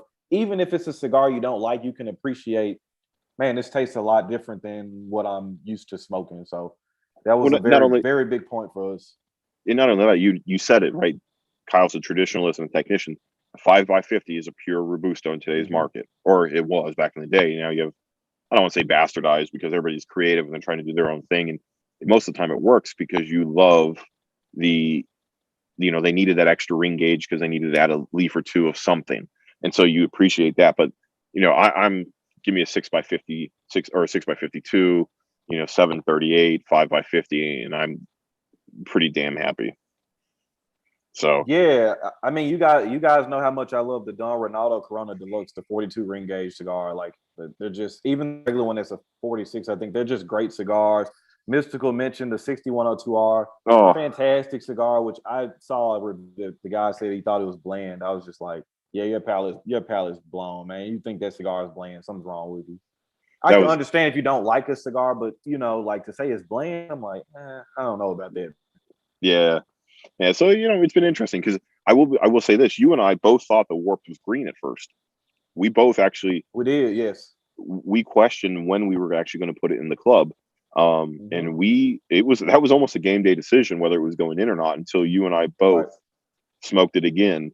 And we're like, all right, we both missed something, or it was a bad box. We got it out of it. I made sure to hunt down that box, and it wasn't that box. I think it was just whatever reason, the couple weeks that we had on it did it well, and it was ready to go. So, and I will say this too, like me and Mystical, he's in the chat, we've talked about it before too, the importance of acclimation and letting cigars rest. And like I say this too, I smoke a lot of stuff fresh off the truck and stuff too. But in the same sense, as far as reviewing cigars and stuff, I always, and this is the model that I've always followed reviewing. If I'm smoking like off camera or something like that, and I smoke it off the truck, whatever, cool. Because I tell you guys, I usually will always smoke a cigar 2 or 3 times before I really, unless the cigar is just absolute not good to me. I usually, even if it's okay, I'll usually smoke it again. But I always tell you guys, acclimation is really important. That's the difference between you maybe not liking the cigar, then you go back after letting it sit a week or two and smoking, like, oh, okay. You guys got to remember that a lot of these cigars sit in warehouses that they say they're temperature controlled, some of them may not be. Then they're sitting on these hot UPS trucks, or they're sitting there for sometimes days at a time, sometimes weeks. So acclimation is really important. You guys, I always stress that tobacco is a living organism, even as a rolled cigar. You're getting moisture as it's coming in and out, the cigar is moving. So it's a living thing. You have to let it kind of rest before you give a full opinion. And me and James, we smoked enough blind blends and stuff where you can you could tell a difference if you just smoke it fresh. And you're like, there's been times I've messaged him, I'm like, I don't know. And then I'll smoke it a week later, I'm like, oh, it's much better. Still not where I think it needs to be, but much, much better than it was a week ago, So keep that stuff in mind too. Agree. And that goes back to what I think is our strength as our curation team, right? It's not one individual making one decision at that particular moment in time. Right. For those that have been paying attention in the world, USPS is kind of back to some of those issues that we've dealt with the last year, and they're a little slower again. So when I get something and I ship it to Ron, whether it's a test blend that we're working on or something I want him to smoke that I just got off the truck, he usually has a good 5-6 days so it actually shows up, or his schedule allows him to smoke. And that has happened more times than I care to admit. When you say, yeah, I got this experience, I was like, shit, now I got to revisit it. And sometimes we're in the middle, sometimes I still don't get it, but it's always nice to have that that experience that it happens and we're like, okay, cool, we're good now, we can move forward because we agree that it's this or that. And it's that time helps heal all wounds kind of situation. Right. So the next one then, Ron, is, excuse me, speaking of Aganorsa and a shift away, we'll go to a shift 2. This is a company you've been up my ass about for a long time to get in the club, which is Amendola. And I had my hesitations. There's a funny business story that I don't know if we'll ever say publicly between the Amendola owners and myself, to the point where it's kind of now it's every time they see me, it's a fuck you, but I love you. It's a good thing, I promise. It's funny as shit too. Now that we've cleaned, we talked about it. But Ron had been like, yo, we need Amendola, we need Amendola, we need Amendola. And I was like, I'm not doing business with Amendola. Talk to them, straighten it out, like people. I didn't do it over the internet. I didn't text, I didn't call. I made sure we were in person. We had the conversation. I didn't even tell you I was going to do it. I was like, I don't want to I don't want to get Ron's hopes up. Priest knows the story. Priest knows the story because Priest is close with those guys, and Priest is also like, yo, you need Amendola. Talk to my guys. I'm like, nah, it ain't happening, man. So talk to them. Money. Here we go. Amendola. So Ron, what is it about Amendola that you like and that you're like, we need to have this in the club? So for me, I think like we put again as smokers, we put such an emphasis on limited editions, LEs and stuff, and I think as smokers, especially with how the tobacco industry and how it's going now, we don't know where it's really going to veer off to. So, I'm saying it to say that we really need to pay attention to core lines and make sure, and those are very important. And one thing that really impressed me about Amendola was their core lineup was very strong. Agreed. The Maduro, the Connecticut, the Natural, which we ended up using in October. That was literally one of the ones where I had smoked them and had been a fan of them. James had got a chance to smoke them, and he said, "Well, which one do you want to use?" And it literally, the first part of it, I said, "Man, I'm good with any of them because I think they all are strong. I think they all represent the company very well." And then, you know, of course, like, well, no, you need to pick one. So, all right, let me re-smoke through them and find which one I want to use. And then strategically, which we do this. Another thing we'll disclose. If we see another club using a specific one, we try to make sure we veer away and try to, because we don't know. Some of you guys might be members of other clubs and stuff too. So if you're getting a Maduro over there, I don't want to get you guys to get two Maduros, you know. So I'm saying it to say we all pay it, and they pay attention to us too. We all pay attention to each other's lineups, what we're doing. So strategically, I looked around like, oh, okay, they're using the Maduro. So James, let's just use the natural version. I like all of them, but let's use the natural one. Nobody's using that one. All right, cool. But their core lineup is very strong. I like those guys too because they seem very confident in their product, their heritage, what they stood for, what they envisioned, and they are turning their company into something successful. I thought it was a very big step in the right direction. They moved from one factory and jumped over and started working with Aganorsa and Espinosa, and I was like, all right, cool. To me, that's showing that they're taking their business even more serious and they're trying to grow. So that's why I was just trying to push it on James, and of course, James will tell you too. There's sometimes I'm stubborn with stuff too. Him and Nick will say, "Well, why don't we do this?" I'm like, "I don't know, man. I don't want to use it. I don't want to run with it." So it happens all across the board, or it might be something that me and James are high on, and Nick's like, "I don't want to work with him. I don't want to do it." No, It's just kind of one of them things. Like, all right, Nick, you the money dude, so I okay, like that's fine, you know. But I'm glad we were able to get everything straightened away with Amendola. I think they put out a very good product, and their core line is very good too. So for Competitive me, price. yeah, competitive price, and for me, Ron, the factory switch is what sealed the deal. Yeah. When they, moved over, I'm pretty simple. I trust Aganorsa. I trust their leaves, what they grow, their production, and so it was like, cool. You're with Aganorsa. Your other lines with Espinosa via AJ. Cool, we're good. But I just didn't want to do business with them because of Right. I try to be principled and people matter, as we've talked about. And then when we had the conversation, it was like, cool, we good, man. I've never once questioned the quality of their cigars. Like they have always been A+. And for me, it actually worked out really well, Ron, when I kind of put your feet to the fire and I said, pick a damn blend because this is your role. And I think it actually worked really well that we went with kind of a more medium approach and it fit more in the box this month than maybe the Maduro or the Cremoso, the Connecticut would have. So I thought it was a very good complement to all the other cigars. It's got the Nicaraguan Habano on it. It's a Nica Puro essentially. But it's a very good balanced cigar. The guys know what they're doing for somebody they've only been in the industry, 3-4 years at this point. Yeah, it hadn't been that long. Yeah. And they've already made a factory change, which can be the death sentence for some companies. And these guys are very smart business people. They know what they're doing, and they're just great guys, man.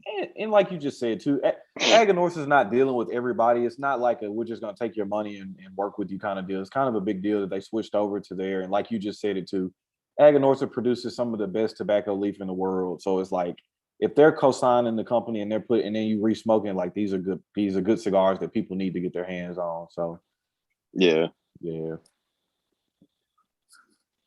All right, so then we moved to Dapper. So back-to-back months of Dapper. We wanted to back-to-back Dapper. We were intentional in this. We wanted to introduce Dapper back-to-back. We've done that with some other companies in the past. Dapper is Warp-esque, right? Kind of not kind of. They are boutique. Straight up boutique, yeah. If you don't know them, you don't know them. You may know them. You may know the La Madrina because it has a very distinctive band. A beautiful wrapper on that La Madrina. But we'd done the La Madrina Connecticut shade, so it was like, well, what's the next step? What's the next one we want to feature out of their lineup? Because not everywhere carries a cigar. If they do, or the company, if they do, they probably don't carry a lot of it because they only want to pick the one or two that sell really well. Whereas Ron and I are like, no, this whole portfolio, their whole company, what they make is very, very good cigars. So we decided to go with the Dapper Siempre Sun Grown. They also have a Rosada that I don't know if we'll ever use it, but they have the Rosada. But the Sun Grown, Ron, I don't know about you, but that wrapper is beautiful on this one. Yes. It is just gorgeous as it might be an understatement. You know, the veins carry it. It's like, you know, there's a little deficiency, right? If you look at the color variation and the veins, you know, are visible, but I genuinely think the sheen on that is just dark brown. It's just beautiful. And the Dapper again, like Warped, boutique company putting out a very, very high quality product. I'm very glad to hear the reception from Dapper has been very good. Yeah, and James has been letting me know it's been doing very well too. So I'm glad to hear about that too. That's a company I've been spending a lot of time with over the past 4 or 5 months that I think is, you know, we just mentioned it's like another version of Warped, like the up and coming Warped company, you know. So yeah, it really is. And you know, some of it is, so when we did our monthly Zoom with Ian in September, he actually said that during COVID early stages, he wasn't sure if they were going to be around because of just business stuff. And I feel the type of way about companies that we like. And, you know, I know we're not huge, right? We're not JRs, we're not Cigar International. right. But we can do our part and, you know, buy a good amount, expose you guys to Dapper and maybe some of their more, you know, this one's been out for a minute. You know, it's not brand new. It's not the sexy one that he launched the cigar with, his company with. It just kind of sits in the middle of their portfolio. And it feels really cool to be able to do our little small part of the industry and expose Dapper as we can. So it's been great. And I think Ian is just super chill, down to earth. He's got a cool backstory, how it came to be in his early days of, you know, trying to make a company successful in, you know, all of states, California, which has an incredibly high cigar tax. Yes. So that was Dapper. And then probably the cigar that you and I were the most excited for. Another great company, another great owner. We've used his cigars before if you've been in the club for a while. The Regis Black Label, man. Akil's a very nice guy. He's one of those guys too. He's one of the people you hear him, even if you've never smoked his cigars before, you get a chance to tune in and listen to him talk, listen to his passion that he has. Very transparent, no BS kind of guy. You're like, all right, I don't know anything about Regis other than hearing him talk or whatever, but now I'm going to go out and reach out and try to search Regis cigars and try them out. He works with Plasencia, which again, to me, Aganorsa and Plasencia are the two top people in Nicaragua. So it's almost one of those things that, you know, Nestor doesn't really just deal with anybody. So for him to allow him to come to the farm, blend his own cigars, make his own stuff, to me, that says a lot. So, and then you smoke his cigars and they're just, you know, again, going back to like the white label, when we were at TPE, when we were trying to open the account, and me, James, and Nick are all sitting there smoking quiet. And I stopped smoking and kind of glanced around, and I could just tell everybody was enjoying the cigar. I said to myself, I know we'll be doing business with them. You know, the cigars are good, and Akil's talking right. You know, so. Well, and we intentionally, you know, we did the red and the white first, and not the black. Right, the red and white and blue lines are made for the American market because, you know, if you've heard him talk on the Zooms, he really believes that the American market is where you gain notoriety and you can put your flag at the hilltop, right? If it comes to saying you're a successful cigar company. But the black is what he's probably most known for internationally. And it's Cuban, you know, that back to what Ron said, it's subjective Cuban-esque, but it's very Cuban-esque in how he blends, because that was his first introduction, was Cuban cigars. His forte into the European market. He's over in the UK too, and that's saturated with Cuban cigars. Yeah, and once again, you know, it's a Corona, right? It's 5 1/8 by 40 or 42. That wrapper is beautiful, and the ones you guys got in this month's or last month's box were actually aged to 2.5, 3 years. Smoking incredibly well, just tasty little flavorful cigar that I think any time of the day you need a little good pick me up. You don't want a good hour and a half, 2 hour commitment. I think that was that cigar, and you know, it goes back to what I think Ron and I do really well is over the course of the club, we've introduced those sub $8-9 cigars that most people overlook, whether it was the Lugione Rothschild, you know, this Regis Corona, and you probably don't grab that cigar because of the size and the band. And now you're like, shit, I can see myself buying a bundle or a box of these because it's an everyday cigar. If I don't finish it, I'm not hurt. If I do finish it, I know I'm getting a quality cigar that I just thoroughly enjoy. And so, of all the cigars, I think this was the favorite out of the box, and it always surprises me definitely when it's the little guys. So It's the little one, yeah. It's like you said, I'm out in my yard doing something. If I'm in the car and I'm gonna be in there for 30 minutes, like this is very, very easy grab for me. Like you said, any time of the day, any reason, and it's just consistent. And you put some age Yeah. on there too, and it just sets it off. So I was again, this was another cigar that you put a Corona cigar in there with being transparent and honest. You're always still worried because you, of course, with the value smoker, even if it is good, they're like, yeah, but it's not a Toro.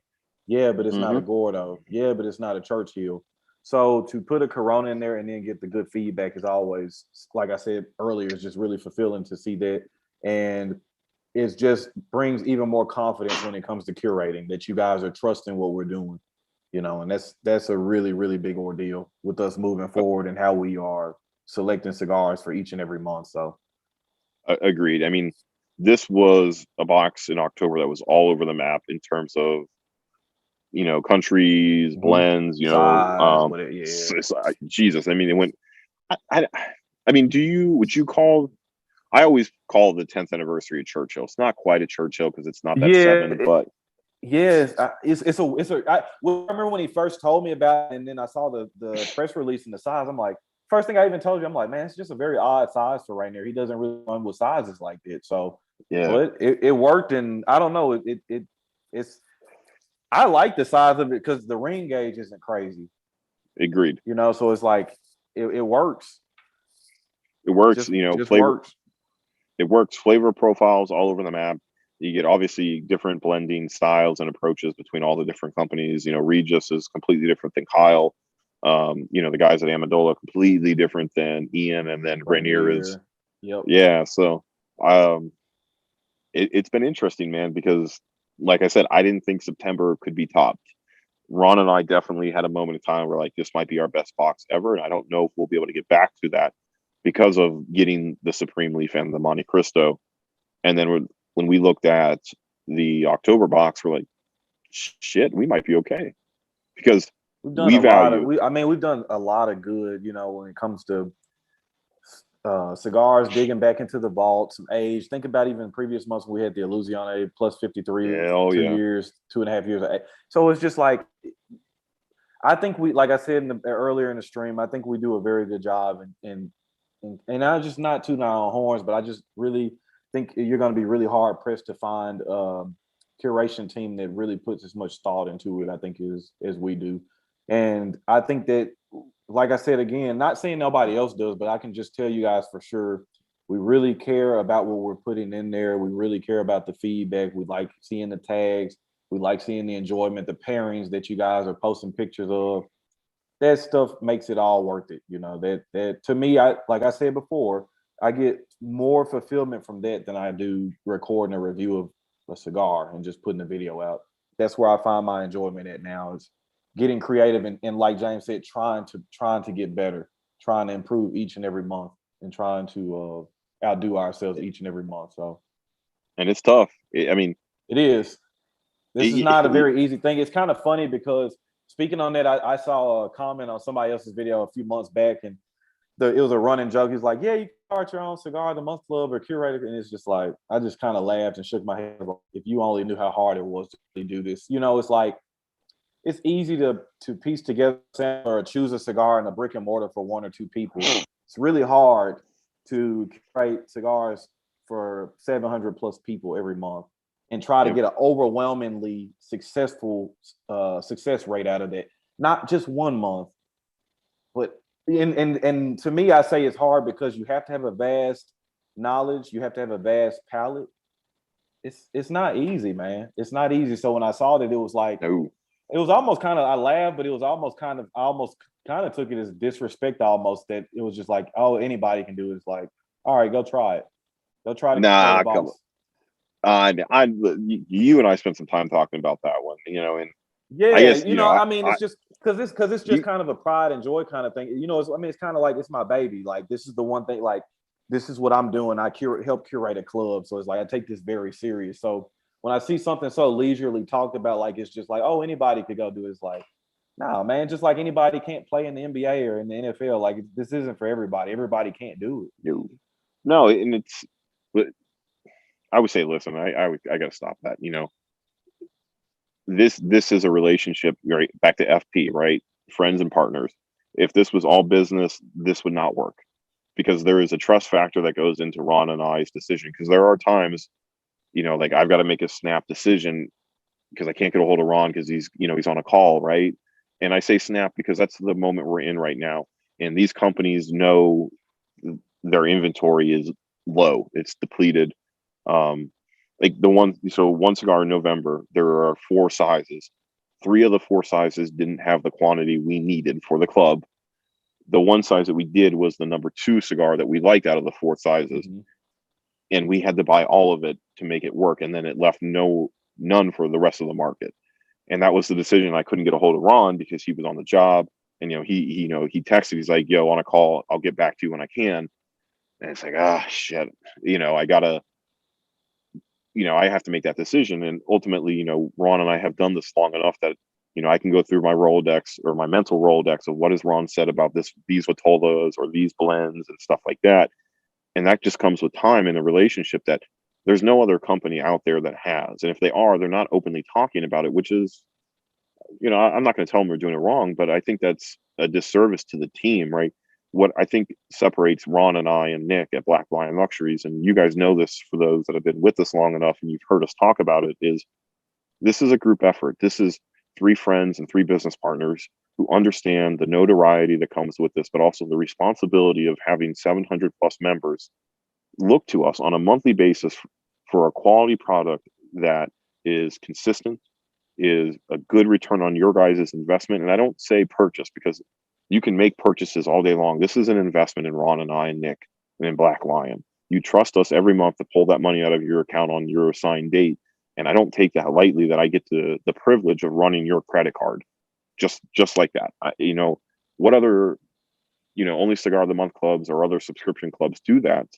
And I don't take that lightly. It was the first thing I learned when I did this was it's your money and this is an investment in Ron and I. And Ron and I have built that relationship up, though, where like there's just some days like I will just flat out text him, I need 3 cigars. And when he gives me those 3, I don't need to haggle. I don't need to fight with him. I don't need to like converse with him about it, because Nick and I trust him. He trusts us. And, we put each other all in this position to succeed. And I just don't see a lot of clubs openly talking about the people that go into this. Right. It's just look at us, look at our fancy marketing and buy. You don't get the relationship status that I think Ron and I bring to the table and what makes us very successful, in my humble opinion. Right. And I just don't know what else to say. Like, there's just months that like I said, we covered both months, and like I said, I think we're very proud of these 2 months, just like we've been proud of every month. And like I said, I'm glad to see in the chat that you guys are enjoying it too, and just know that we've had this for a year and a half now. And it's kind of funny. I think when we first started, the first 3 or 4 months, people looked at boxes and groupings online and was like, "This is cool, but these guys ain't going to sustain it." We've not only sustained it, but we've just outdone it. We've just crushed it, I think, every month. And just want all you guys to know that, and like James said, the big word is trust. You guys trust us that we are going to continue to put out a high quality product every month, every month. Yeah. Because I know I speak for James on this too, and Nick. We take our reputation, we take our name very seriously, because if you don't have your reputation and your name, you have nothing else to stand on. So this is very, very important to us. We don't take it lightly at all. And I would much rather be getting messages like I'm getting now, like you guys are enjoying it, rather than overwhelming. Oh, what's going on? You guys suck, or this is trash. Because I have seen videos of people complaining about it at the clubs, and those people may not openly say it, but that stuff affects you. That stuff bothers you. Yep. When you see people that are club members or something that don't enjoy your groupings, or consistently displeased with what you're putting in there. And I see that, and it makes me work even harder to make sure that I'm not on the other side of it. So I want to make sure that me, James, and Nick are always on the right side of that line. We're always on the good side of the line. So we try, man. We try, and that's why this is the catch, right? Because I am customer service at the end of the day on all of this stuff, both in store and the club. And that's the tough part of all of this, because I'm very proud that I have built a relationship where you guys can reach out to me with critiques and feedback, and I don't run from it. Some days I might be a little slow to get to it. It's just the nature of what I'm doing currently. But the reality is, I value that I've created a spot where you all can provide that feedback, both good, bad, and ugly. Because that's some days what it is. Some days it's good, some days it's bad, some days it's like shit.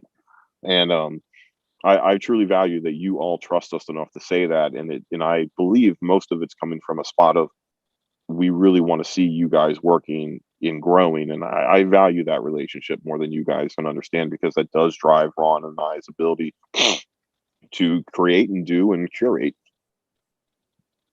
So, Ron, do we want to spoil anything for November? Because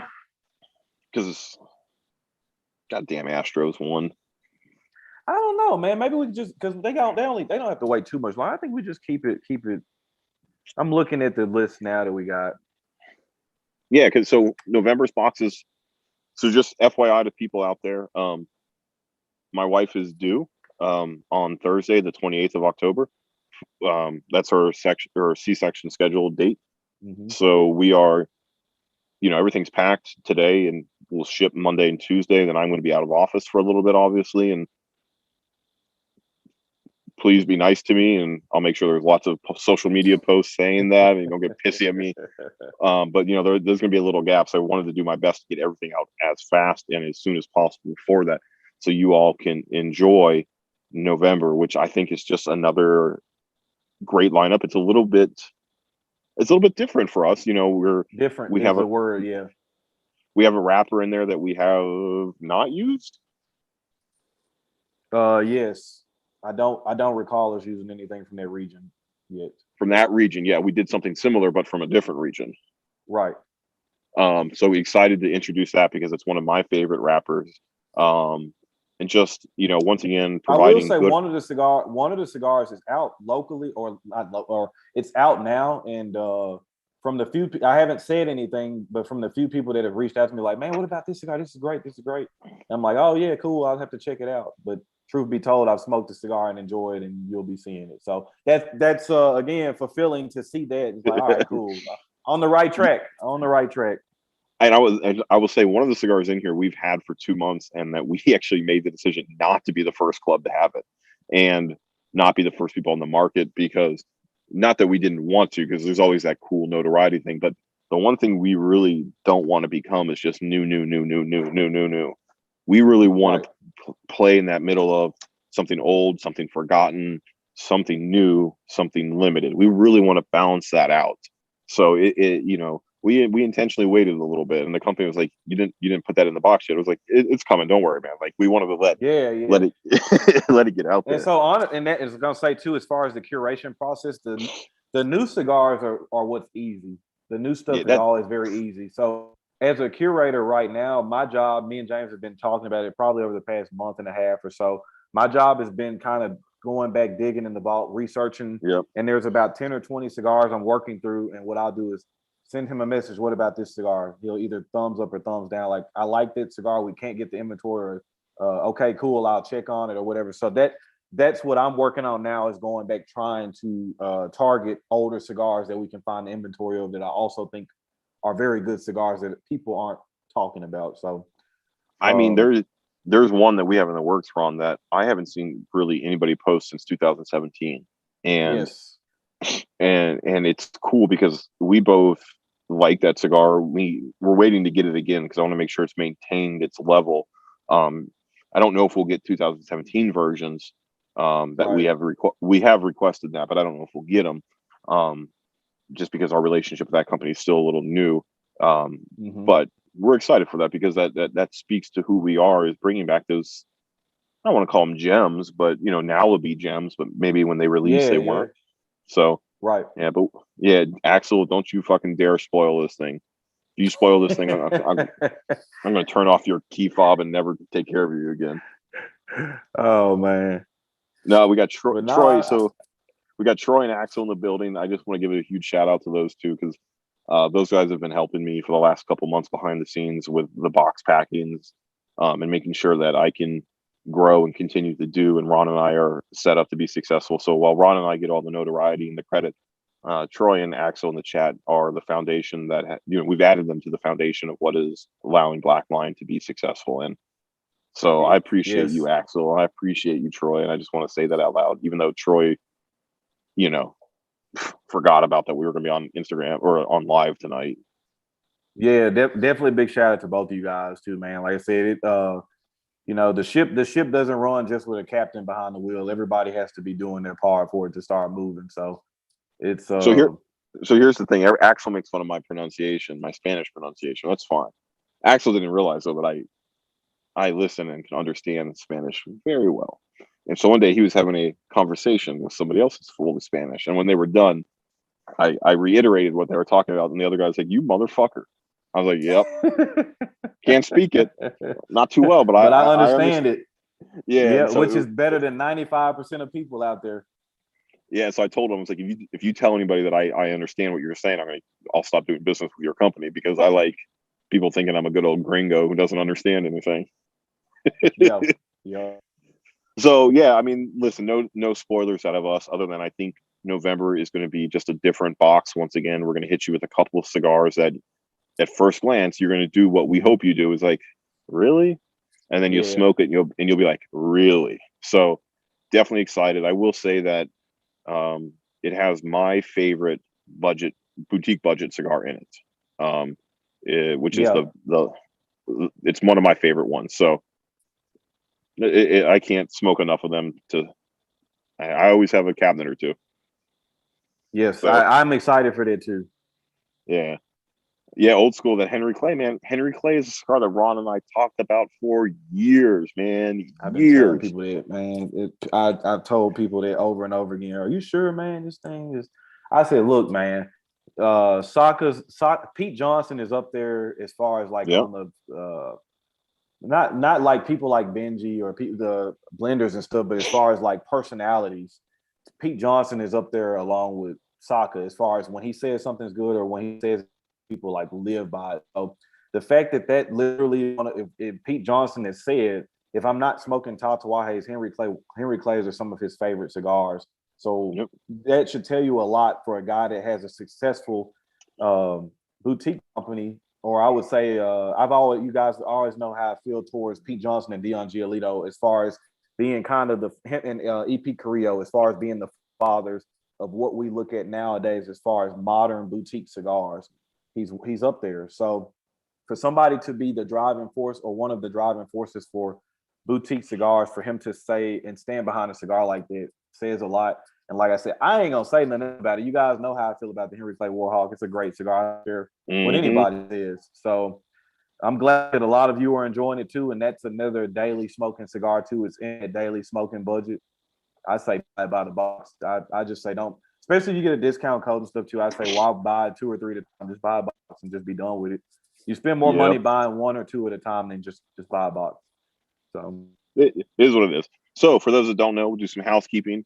Mark your calendars. The 30th. So it's next Saturday. Yeah, next Saturday. We're going to have Jeffrey Amendola and Chris from Amendola Cigars in the Zoom for the club members. So you'll get that email probably shortly. It'll be tomorrow, not shortly. I guess tomorrow in Pennsylvania is 12 minutes away. But you'll get that email. So look forward to sit down with the guys from Amendola Cigars to hear more about their journey, their life experiences.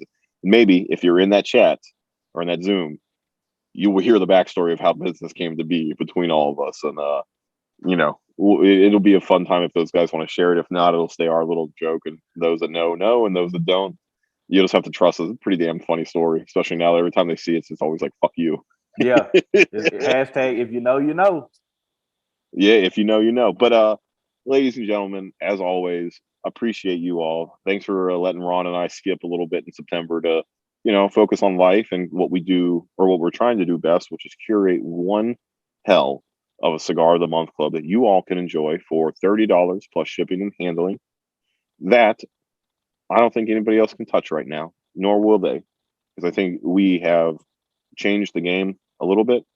I think we are getting people and companies that want to work with us because they trust Ron and I to honor their product and that we're not asking them to take time away from rolling their regular production cigars to do these special projects, because right now they need all the help they can get, because I'm just going to say it, 2022 is most likely not going to be a very pretty month when it comes to supply chain and production issue, or supply chain and production. I think it's going to get worse before it gets better based on everything we're hearing and everything Ron and I are seeing. But as I started off earlier, the club is open again for a simple reason that Ron and I have agreed that we are going to work harder. We are going to bring even more energy.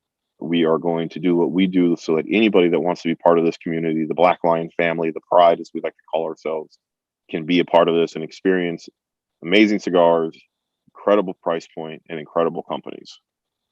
So with that said, puff with the pride. Oh shit, I fucked up. What'd you Ron, do? next week, what can people expect to see from you, from me on my website? Samplers. Oh, man. Oh yeah. Is that what we're doing? Is that what we're gonna release? Well, if I can get them to you, you should probably Okay. have them Yeah. Tuesday or Wednesday. But Yes. I'll let So you tease it out. I briefly touched on it in the very beginning part of the stream, but me and James are finalizing cigars, so that should be here in probably tomorrow. We'll try to get it finalized. Very excited about it. It's gonna be a trilogy. There will be it's a trilogy. If you the trilogy is going to include one, you could buy one sampler, or one sampler in the middle, or you could buy one of three, or you could buy all three at one time. It'll make more sense when you see the picture, or we do a press release, or you start to see some pictures and stuff of me on Instagram. You'll understand more completely. Big trilogy. It's gonna be I'm very excited, man. James showed me the pictures when some stuff came in. I was really impressed. I think he was too. Oh shit, yeah. Just really nice, high quality stuff, as to be expected when we do everything else. We're going to be 150% of none. So yeah, be on the lookout for that. The fall samplers will be out. Very limited supply. I think with James 25 or 30. Yeah. Somewhere around there. When they're gone, man. Because the turnaround on some of this stuff is, like he said, the cigar industry is taking a hit, and so is a lot of other things involved with cigars. It's just a very big delay on some stuff. So I gotta chime in. So Ian, we are minority owned. I am not the owner. I am just the manager. Those that know Nick know Nick. Yeah. So for those that don't know, I didn't pick the name. I took Black Lion over after it had a failed launch, and re-envisioned it, relaunched it, and I'm just the manager, man. So I run it. Ron is Ron. Obviously, he is African American. Last time I checked, Ron, you were pretty black, and we've been pretty open about why. We were pretty open about why that mattered, because diversity does matter to us, and we really pride ourselves on that, because there's not a lot of guys out there like Ron, and I want to be able to be in a position to elevate Ron to be on the forefront of that. But we are minority owned. I am just the owner. Mystical is making jokes in this chat, so I love you, Mystical. I miss you, buddy. I miss seeing all your shit. So I know you're still smoking behind the scenes, but yeah. So Ian, and we have never once. I'll be pretty open about it. We have never once said we were, black owned. That we're not going. I'm not going to lie to you. Not going to lie to you to sell cigars, because not my business model is to lie to people to sell cigars. I'm just the guy that gets to get James Garcia gets to come up here and have this fucking great relationship with Ron, where we try to do something different and try to be unique and grow in our own lane and do our thing. So I always try to say this out loud as if something comes up, because the last thing I want, black line with a white guy manager running. Like I said, man, I didn't pick the name. I didn't pick the name, and at this point, it's too late to change. But like I said, man, it is what it is. We don't run from it. We don't hide. We are not trying to trick people into buying cigars from us. We believe in our quality of product. We believe in Ron. We believe in myself and Nick. So if you want to mess with us, great. If you don't, you can't say it's because we lied to you. You know what I mean? Yeah. I mean, I don't really know how else to say it, because, we do our part. We make all our donations. We support, in Harrisburg, the minority community, the homeless community, whether it's through cookouts, food. We do a lot of stuff behind the scenes that most of you probably will never know about, because I'm not in it for that. I'm just in it to do the right thing at all the time. So, Ian, I hope that answers your question. If not, feel free to give me a call, and Ron and I will get on and chat with you if you feel type of way. So yeah, but no, like I say yes. I say that because Ron and I we've had this conversation a couple times before with other people. Yeah. No, but yeah, say those samplers will be out this week, man. They're gonna just run until they sell out, which we are suspecting they probably won't be around too long once you guys see what's going on. Looking forward to that. Yeah, so I mean, saying if you've missed Ron in your life, this will be a good way to have a daily reminder of Mr. Ron Real TV, the famous Instagram influencer 901 Ron. You know, it is what it is. Make sure you're following Ron on Instagram because he's got the flavor or the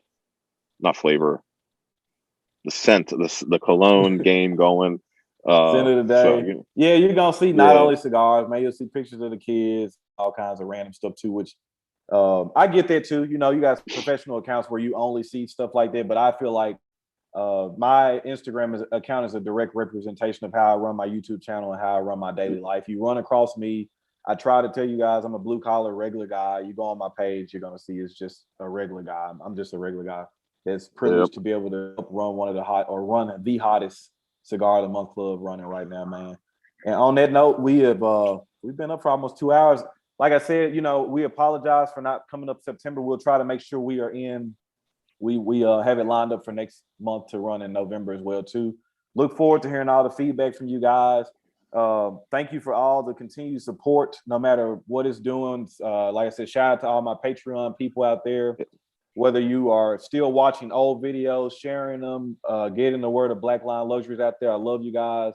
Y'all keep putting pressure, keep applying pressure to these guys, because at the end of the day, if it's not, even with you guys applying pressure, even if it's people that aren't joining and supporting us, you're making the cigar community better, because it's making other companies have to work that much harder to keep their people. So y'all keep doing what y'all doing.